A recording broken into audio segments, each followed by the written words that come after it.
Imron Rosadi biasalah ngelawas sing jengkok secang menengening lelea. Yang saya ingin tanyakan ini tentang sesuatu yang viral di media sosial tentang tafsirnya Rocky Gerung gitu. Tentang apa? Tafsirnya Rocky Gerung tentang Nyi Roro Kidul. Rocky Gerung. Oh, Rocky Gerung, Roro Kidul.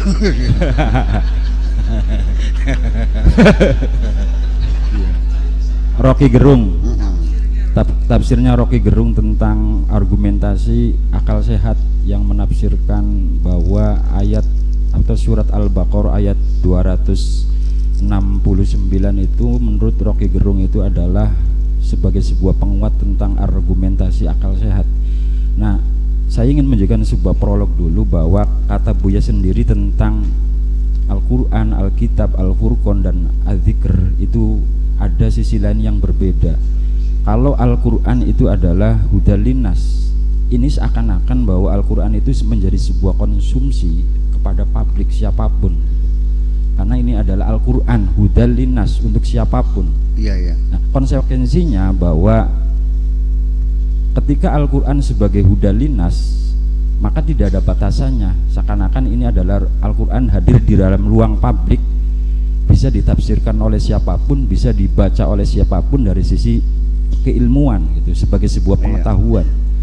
Nah, menurut Buya bahwa ketika Rocky Gerung ini menafsirkan Al-Quran surat Al-Baqarah dengan 269-nya itu sebagai argumentasi akal sehatnya, dan ini merujuk daripada Al-Quran itu sendiri bisa dibaca oleh siapapun, menurut Buya itu gimana? Apa terlepas dari kontestasi politik gitu? Saya melihat Rocky Gerung sebagai seorang filosof gitu loh, sebagai Gerung sebagai seorang ilmuwan gitu loh, tentang menafsiri surat Al-Baqarah gitu. Karena konsekuensinya ketika Al-Quran, maka ini bisa dibaca oleh siapapun gitu. Oke, paham dah. Gitu. Begini, Al-Quran adalah untuk seluruh umat manusia, ya, transparan dan transandental untuk seluruh umat manusia. Boleh nggak non muslim membaca Quran? Boleh. Siapa yang melarang? Ya. Siapa yang berhak menafsirkan Quran? Lembaga mana yang membuat SK bahwa orang ini berhak menafsirkan? Dan SK melarang orang ini menafsirkan. Ada nggak lembaganya? Nggak ada. Sesuka-suka mereka. Para mufassirin itu, apakah Said Qutb, apakah As-Sabuni, apakah Quraish Shihab, apakah Hamka, apakah Al-Maroghi, itu tanpa SK, bekerja sendiri. Dan Nabi Muhammad tidak pernah menafsirkan Al-Quran. Tidak ada tafsir Nabi. Nabi hanya menjawab kalau ada yang bertanya tentang lafaz ini maknanya apa, itu aja. Nah, ketika mereka menulis Al-Quran, terjadilah penafsiran itu berbeda-beda. Paham nggak? Berbeda-beda. Kenapa? Kalau orang ini ideologinya Mu'tazilah, maka penafsirannya versi Mu'tazilah. Kalau ini orangnya Syiah, maka penafsirannya versi. Kalau Ahli Sunnah wal Jamaah, dan seterusnya dan seterusnya. Al-Quran ditafsirkan pada zaman berbeda, hasilnya akan berbeda. Lalu di mana ada batasan orang tidak boleh menafsirkan? Iya kan? Itu persoalannya nanti adalah uji publik. Penafsirannya sah atau tidak itu nanti publik yang menilai. Betul enggak? yang menerima Imam Syafi'i sebagai mazhab itu tidak ada organisasi negara manapun yang memaksakan harus bermadzhab Syafi'i. Ya kan? Artinya Imam Syafi'i acceptable untuk masyarakat tertentu, Indonesia, Malaysia, ya kan gitu. Tapi di Maroko tidak, dia memilih Maliki. Yang ini memiliki mazhab Hambali, dan terbagi semua itu secara berbeda-beda. Dan itu pun hasil kajian mereka tidak menjadi keputusan mengikat, sifatnya normatif, ya suka dia. Karena belum menjadi undang-undang. Sekalipun fikihnya mengatakan mengawinkan perempuan di bawah umur boleh, tetapi karena undang-undang yang berlaku adalah melarang perkawinan anak perempuan di bawah 16 tahun, siapapun di sini menikahkan perempuan di bawah umur 16 tahun ditangkap, masuk penjara, nggak ada urusan. Sekalipun Syafi'i membolehkan. Itu persoalannya. Jadi apa yang teologi gendung itu saya bisa memahami, ya. Itu ayatnya waman utiyal hikmata faqad utiya khairan katsira. Itu maknanya ya kira-kira memang seperti itu, kira seperti itu. Hikmah itu ya berpikir akal.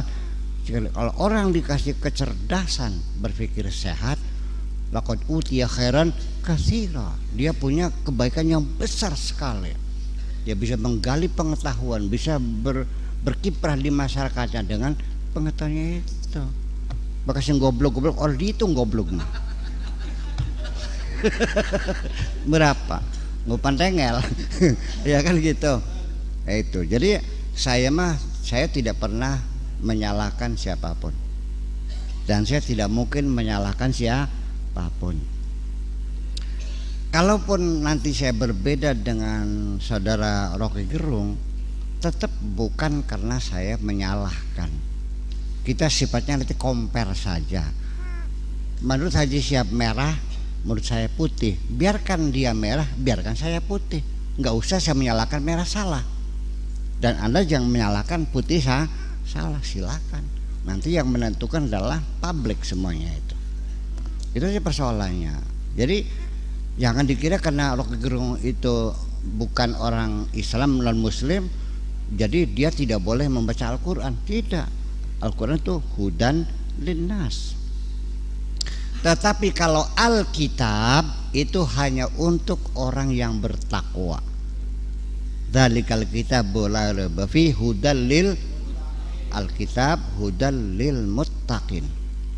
Kalau Al-Quran syahrul Ramadan alladzi unzila fihil Quran hudan linnas. Jadi orang tidak percaya baca Quran. Baca apa tuh? Ya baca Quran. Orang itu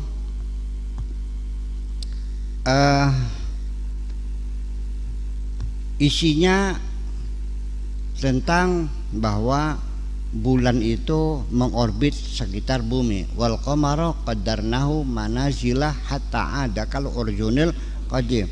Ini ayat-ayat ini untuk seluruh umat manusia. Siapapun agamanya, ini fakta dunia, fakta hukum alam semesta bahwa bulan mengorbit. Mau percaya silakan, enggak silakan.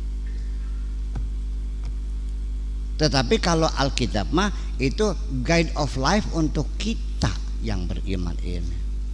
Dan yang jadi pertanyaan bahwa yang dijamin oleh Allah keutuhannya apa sesungguhnya?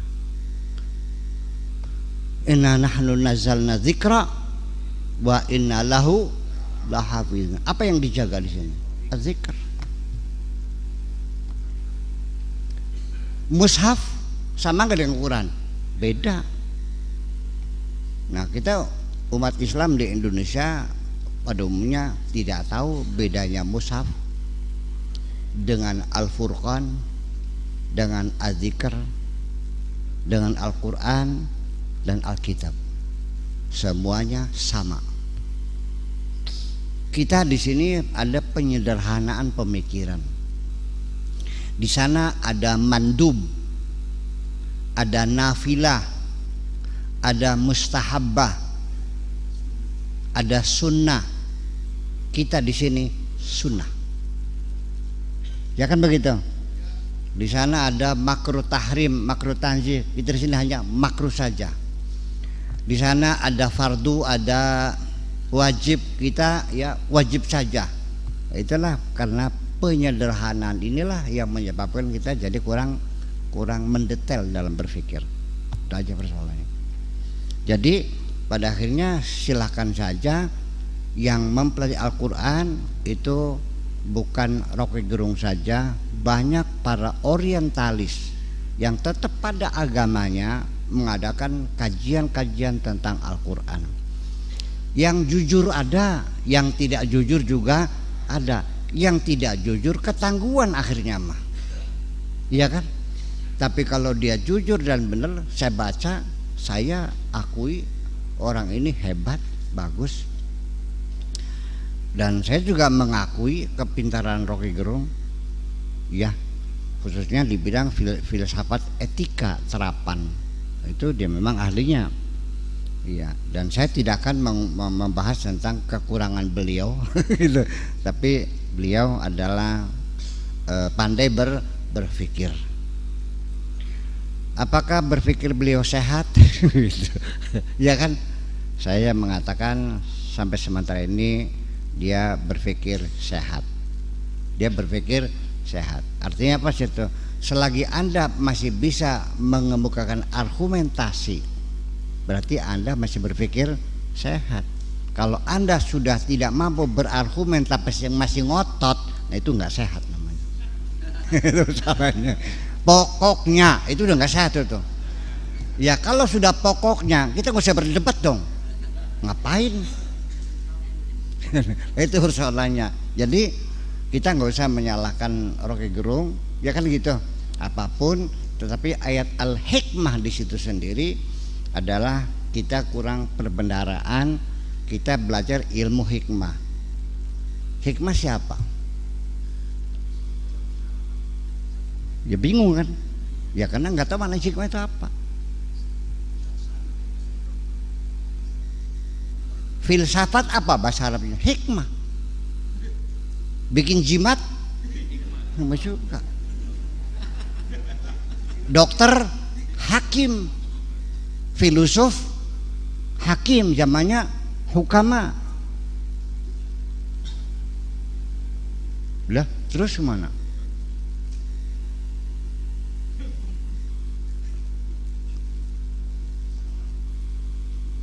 Aristo Al-Hakim itu filosof Aristoteles.